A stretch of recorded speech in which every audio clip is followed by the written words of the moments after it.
Alright, magandang araw sa inyo lahat. Nandito ulit tayo sa may Pasig River Esplanade.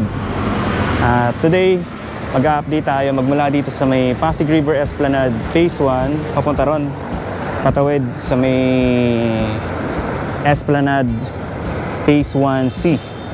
Yung lagi nating nababanggit na Phase 2 ay Phase 1C pala siya. So dito tayo magsimula. Tignan natin yung daanan papunta doon sa may ilalim ng Jones Bridge na connected na papunta rito sa may kabila. So ngayon nga pala ay July 3, 2024, alas 4 ng hapon. And makikita natin dito yung mga lamppost na pansamantala atang itinambak muna dito or itinabi muna dito. Ayan, nandiyan sa likod nitong Manila Post Office Building.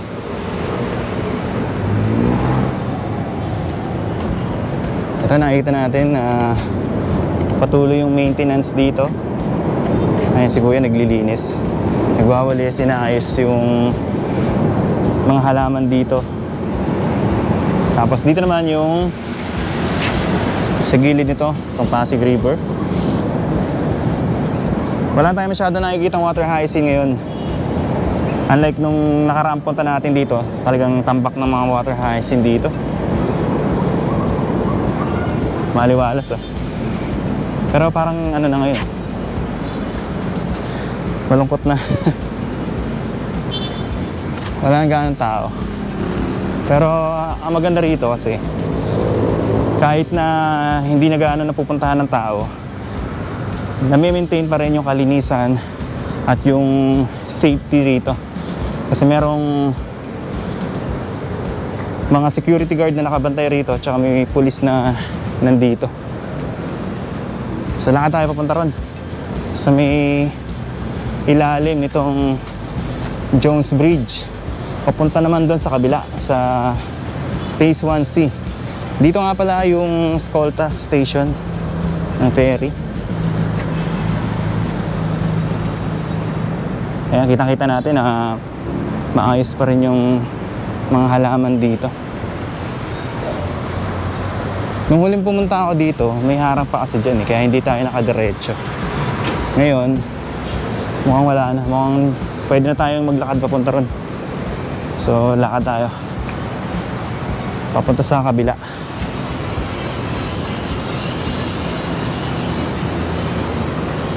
Ito yung hagdan dyan sa Jones Bridge.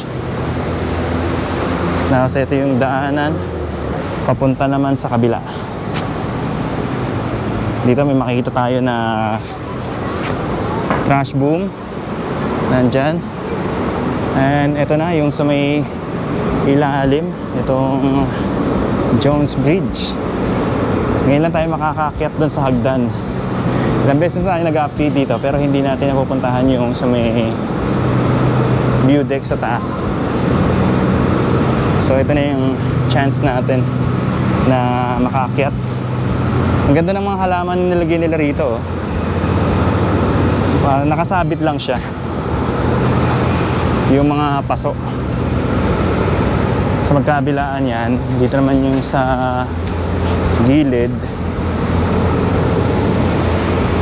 Ayan, nakita tayo dito sa may view deck. Mainit. Ito yung daanan sa kabila, yung para sa PWD. Kaya makikita natin may ramp dyan.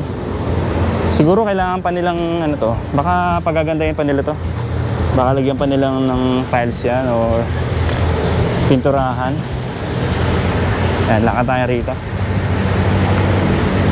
So, akit tayo dito sa may view deck.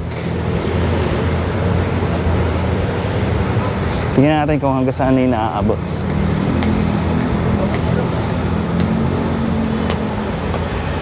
Ganda rito mag-picture taking, oh. Ganito rin pala sa likod. Ayan. Ito naman yung view sa ibaba.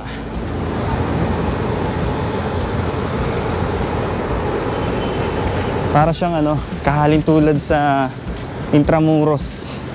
Para tayong nasa yung dinadaanan sa Intramuros sa taas. may similarities. Tanaw natin dito yung Pasig River. Ganda. Tapos ito na, yung paahon naman dito sa baba. Tingnan natin yung disenyo doon. So hindi pa siya tapos yung banda rito. Pero mamaya makakababa naman tayo dyan. Ayun, mapupuntahan din natin yan. Ito yung design.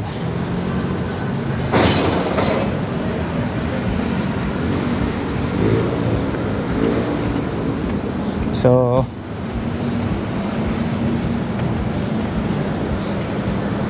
ayun, maglalagay ng mga mesa sa labas nitong mga restaurant. Makikita natin dito sa bungad. So gagawin pala nila to, ayusin nila yung kalsada dyan. Tapos maglalagay sila ng mga palm tree ata yan. Ito, mga maliliit na puno. Tapos dito naman may mga lamesa sa labas para sa mga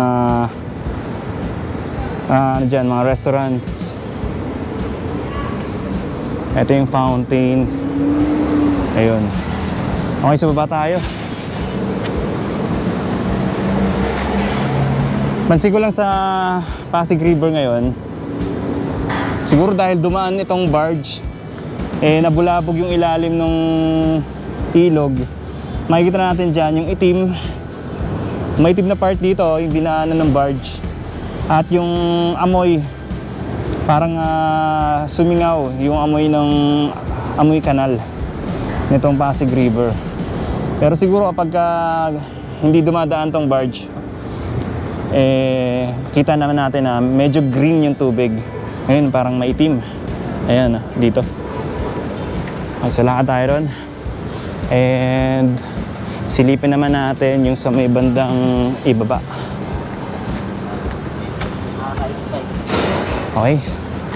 Dito, ito yung mga ano siguro, mga barracks. Okay, so baba tayo. At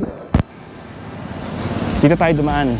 Kanina dito tayo dumaan sa sa may hagdan. So dito tayo. Kaya may mga namamasyal na ngayon. At saka napansin ko parang binawasan na ata nila yung lamppost. Kasi nung nakaraan parang sobrang dami daw eh. Pero baka naman kasi hindi pa tapos, baka inilagay lang yung lamppost dyan. Kaya mukhang pag tinignan nyo parang magkakatabi sila. Kailangan tayo dito. Tingnan natin kung may mga may mga open na ba dito na mga business establishment. So mukhang wala. Ay, wala pa. Dito sarado. Baka parang gagawin lang ata itong storage banda rito. Hello. Tapos eto na yung isa sa mga establishment dito. Eto may parang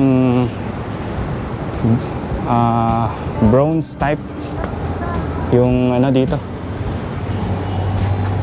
Tapos ayan, pansin natin dito sa itaas may may design na yung may design na yung taas. Nalakad pa tayo rito. May ilang mga store dito o yung space na hindi pa tapos.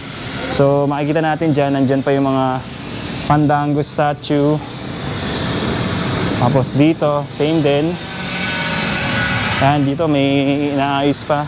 Dito sa kabila, mukhang inaayos pa yung division itong mga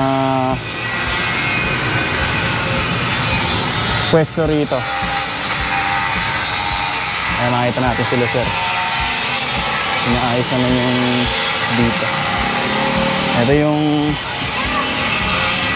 fountain. And dito, ayos na yung mga tiles, oh. Gawaan. Dito, medyo pa, kulang pa. Sinisimulan na nila yung paglalagay ng mga ganitong klaseng hollow block. Ayan. So dito yung pababa dyan, yun yung ginagawa nila ngayon. Ayan, naayos pa nila. Dito may mga lamp na rin. Ayan, ganda ng view, no? Napaka kalmado. Napaka peaceful. Tsaka very siya, elegant tignan. Bumabagay siya sa Intramuros vibes o yung classic vibes dito. Dito pwede rin gawing station. Pwede rin lagyan ng or gawing station, magbaba ng mga passenger mula doon sa ferry station, or maggawing tourist attraction din katulad ng ginawa nila dati. Yung naglagay sila ng rides dito ng ferry o yung boat ride. Isa pa sa nakita natin aayusin ay etong harapan nitong Esplanade. So nakita natin doon sa plano na maglalagay sila dito ng parang katulad nung daanan dyan na parang bricks. Nakalimutan ko lang anong tawag dyan. Yun yung lalagay nila rito sa harapan.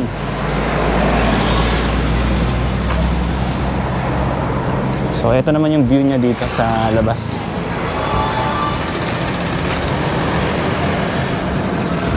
Ayan. Ganda, no?